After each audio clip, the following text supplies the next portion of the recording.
Hi, so you're thinking about moving to Northpark in Irvine, California. Well, in this video, we're going to go over the pros and cons of Northpark. And it's a tough video because there aren't many cons to Northpark. Absolutely fantastic community, as are most communities in Irvine. And you'll want to stick around to the end, where we're going to go over current market conditions in Northpark in Irvine, California. We'll get to it right now.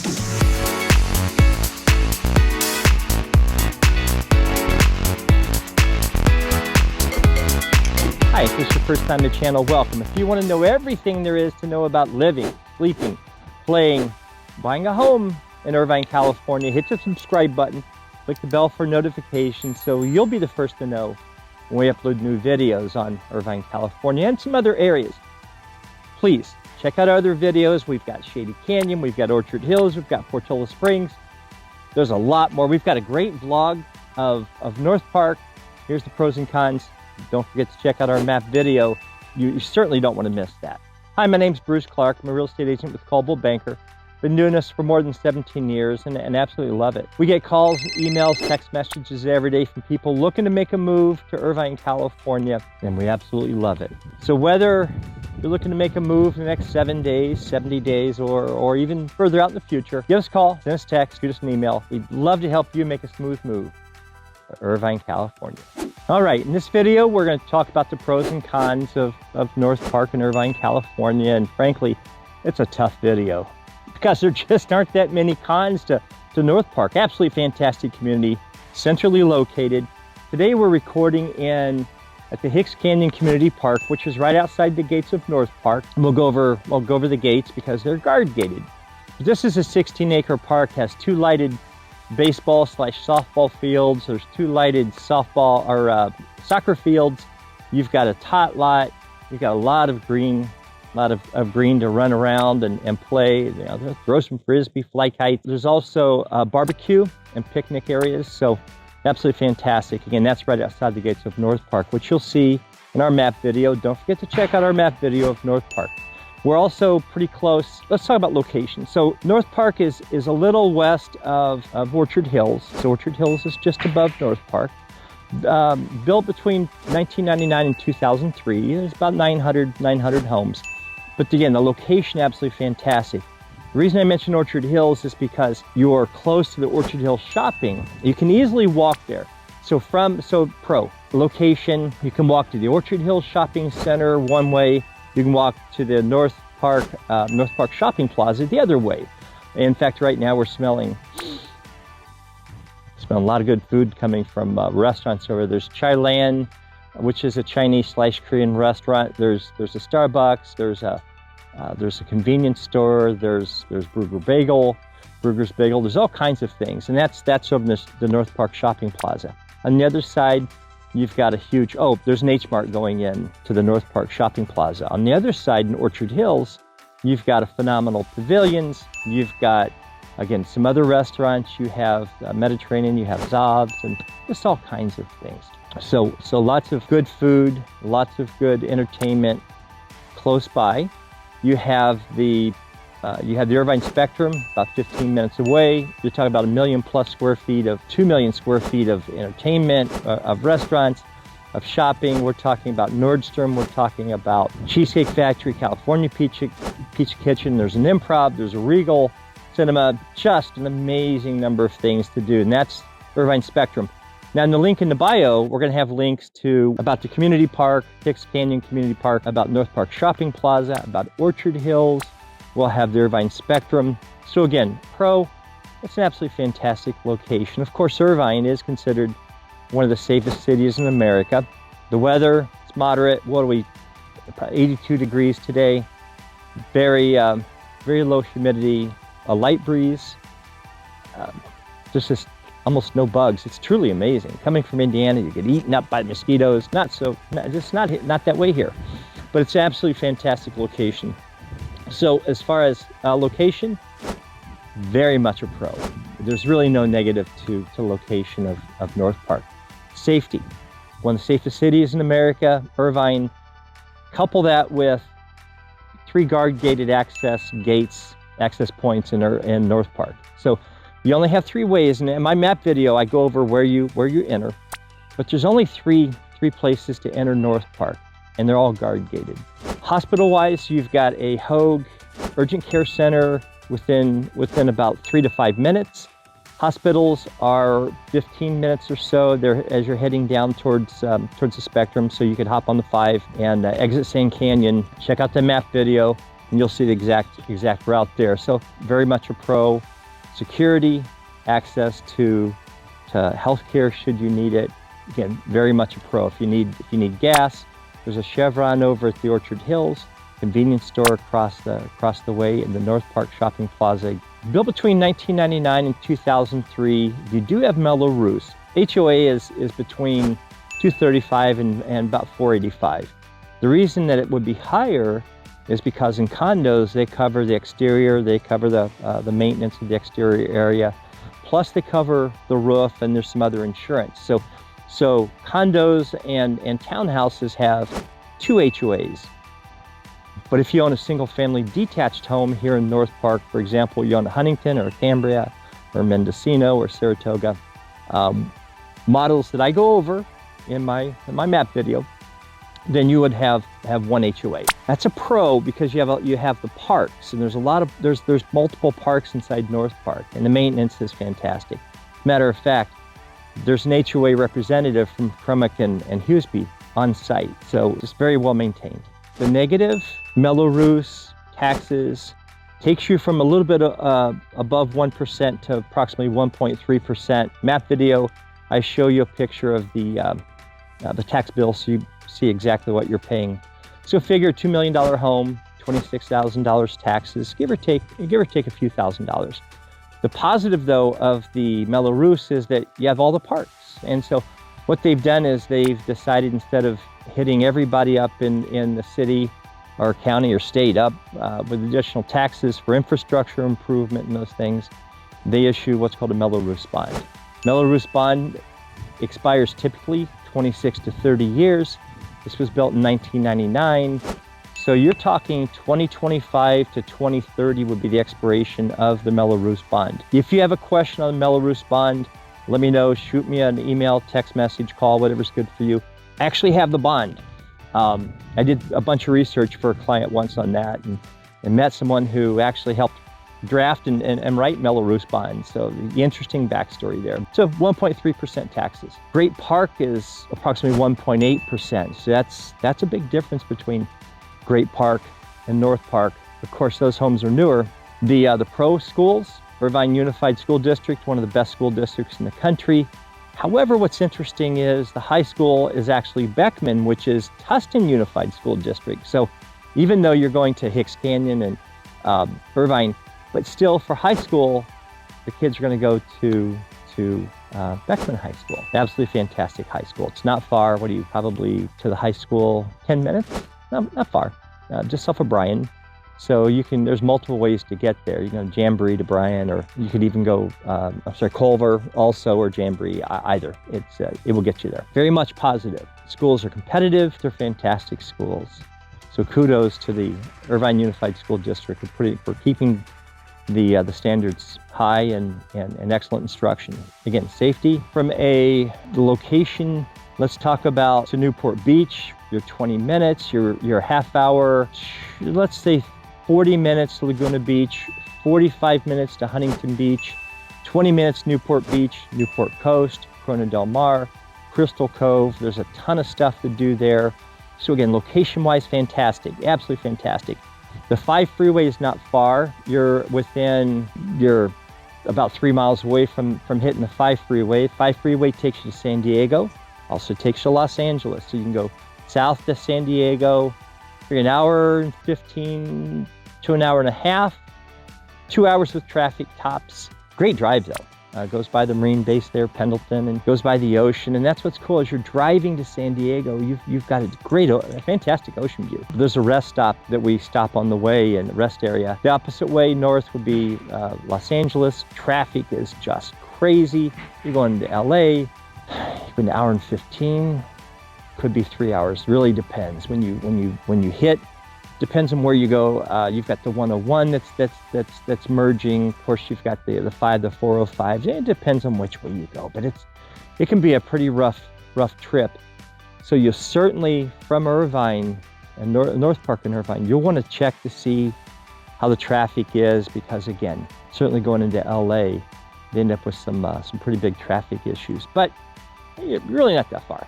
So to John Wayne Airport, you're 20 minutes. You could be on a plane, very quickly out of Orange County if you want. It's not an international airport. There's a long story behind why that we don't have an international airport here. But you're not that far from San Diego. I've flown out of there. You're not that far from LAX. I've flown out of there. You could also, if you want to fly, you can fly out of Burbank. You do have a mix of the condos. There's a hotel style building. It's interesting, called Terabella. And on our map video, we even show you what the building looks like, and then we show you some of the units, or one of the units. About 900. So you have all the way from a hotel style, about 1,000 square foot condo, up to approximately 4,700 square foot detached home on 5,000 to 7,000 square foot lot. That would be a Cambria. Could also be a Huntington collection. On the map video, I tell you the difference between a Huntington and Huntington collection. Really interesting backstory there. Definitely want to check out the map video on Northpark.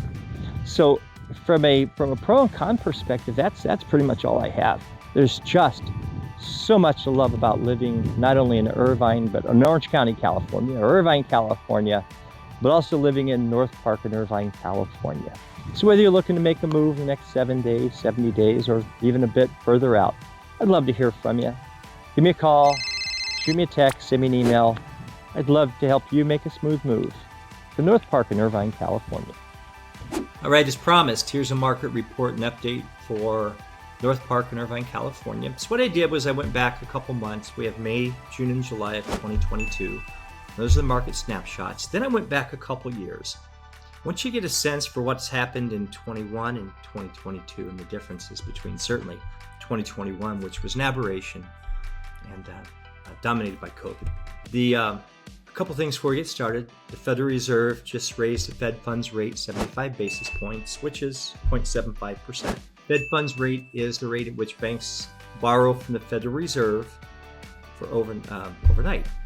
It is going to affect, even though it hasn't yet, I believe it will affect mortgage rates, car loan rates, credit card rates.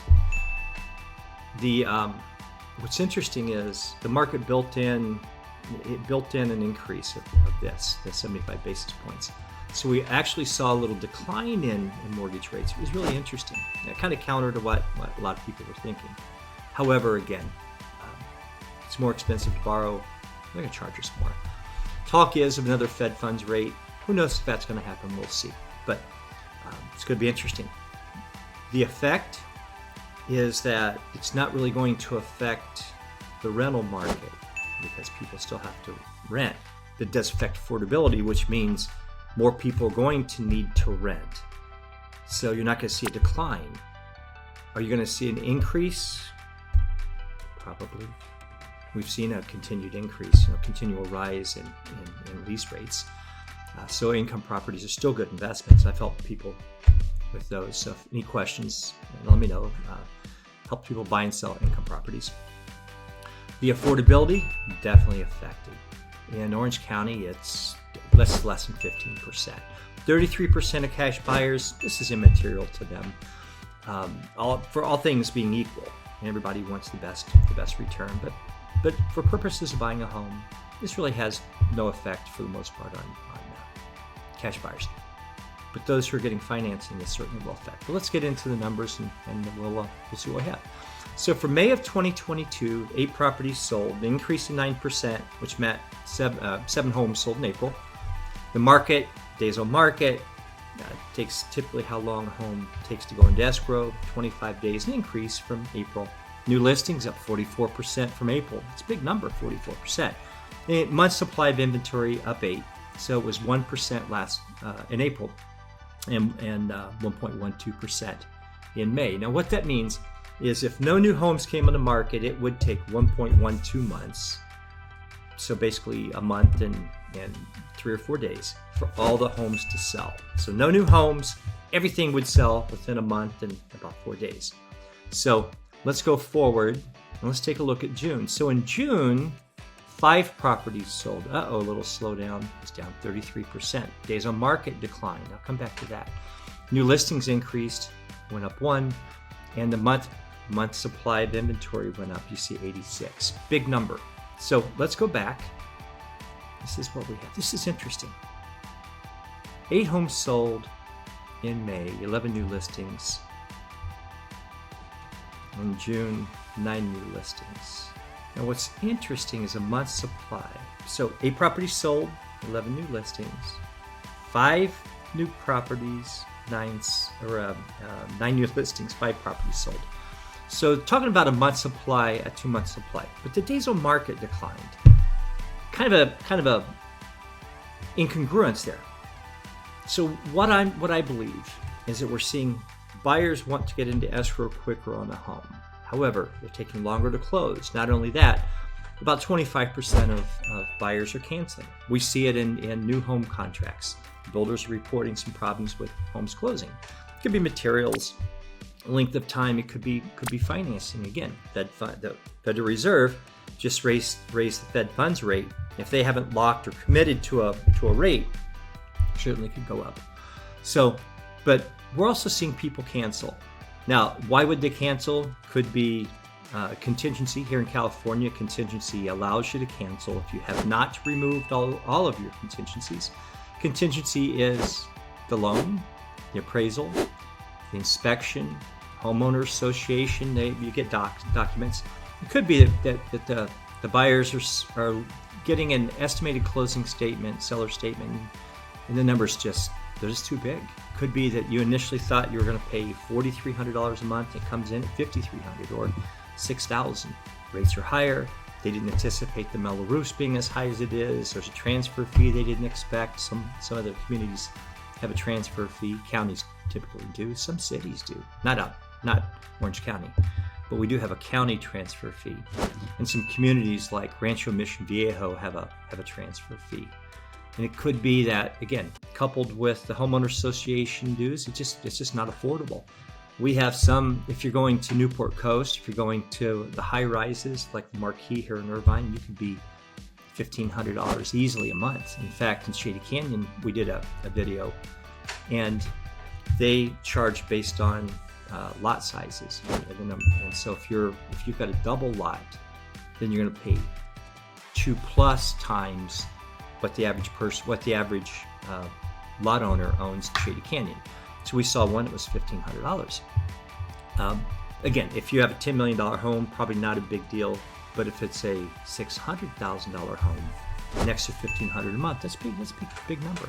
So that's some of the reasons people could cancel. Now let's move forward for July. So July, we had 7 properties sold. We had 8 new listings, 18 days on market. Month supply of inventory went up. Again, I think that it's just taken longer for people to close. They want to get into escrow. They want to tie the property up. The expectation are things are just flying off the market. They're flying off the shelf, but they're not. The days on market are increasing. As a buyer, this should be very helpful because you're not in a market where it's going to sell in 2 days. Good homes priced well always sell. But we're starting to see homes stay on the market longer. So again, I hope as a buyer you use this data, and as a seller, same thing.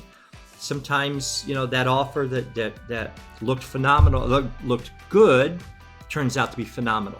And again, consult with your agent. Call me, text me, email me if you have any questions about this. By the way, I have all of these. These are called infographics. I have them all, and I have a huge number of other data that I'll share with you. I'm an old stockbroker, and so I love charts and graphs, all kinds of things. So let's move forward. Let's talk about yearly. Well, this is almost year. This is 7 months. So in 2020, January 1st to July 28th, we had 47 properties sell. It was declined from the prior year. 37 days on market, 20 new listings. The month supply of inventory was down. This is interesting. So keep in mind that 47. We're going to see that again. Okay. Look at the price. Price is up. 82 properties sold. 12 new listings. Listings are down. Home price is up a lot. Month supply of inventory, almost a third of what it was in the prior year. Number of days on market were down. People were rushing into homes. There were bidding wars. It was getting crazy. I had a client with an all-cash offer of $8.1 million on a home listed at $8,188. We just wanted to be in the counter. I said, yes, don't blow it out. And didn't even get a counter. It closed, and it was crazy. They had I was there in an open house and they had them stacked. It was crazy. We don't see that right now. In July of 2022, things have started to slow down. Let's take a look. 47's coming up again. Isn't that amazing? Just like in 2020, we're coming back to a more normal market. So we're rotated out of a pure seller's market. Now we're towards a more normal market, which I think is much healthier. We're still seeing a lot of cash buyers. Interest rates have gone up, but we haven't seen a huge effect yet. I expect we will. So let's go back. Let's look at the price difference. Look at this, almost 40% in 2 years. Just crazy. 47 properties sold, days on market still down. New listings increased from over last year. Month supply of inventory. Now that's interesting, isn't it? 43 to 15 to 32. So the month supply of inventory has increased. There's still good deals out there. If you're looking to, if you're going to own a home for 10 years, accepted 10 years, the current market is fine for buying. And I tell people that because if you take a snapshot of any 10-year period, we've seen appreciation. Even if you bought in 2007, 2006, 2005, and the market quote unquote crashed, you were still fine. You're fine today because you've recovered that and you're in an equity position. If you're looking to flip, it's tougher. And it's tougher because real estate by default has more costs associated with it. It's a lot bigger for most people. It's their biggest asset, their biggest purchase and sale. So you've got realtor commissions. You've got title, you've got escrow, a lot of times a home warranty, you've got HOA, transfer, doc fees, prep fees. You've got all kinds of things. So it could be some costs for repair. There's all kinds of costs associated with selling a home, which is why it's more difficult to flip. Certainly, as the price, as it starts narrowing relative to depreciation rate from what we've seen. So I hope this has been helpful. I've enjoyed it. Again, I have a huge number of charts and graphs and data. This is something I truly enjoy. And if you have any questions, give me a call, Bruce Clark, Caldwell Banker. Send me an email, shoot me a text message, Bruce Clark, Caldwell Banker. Have a great day.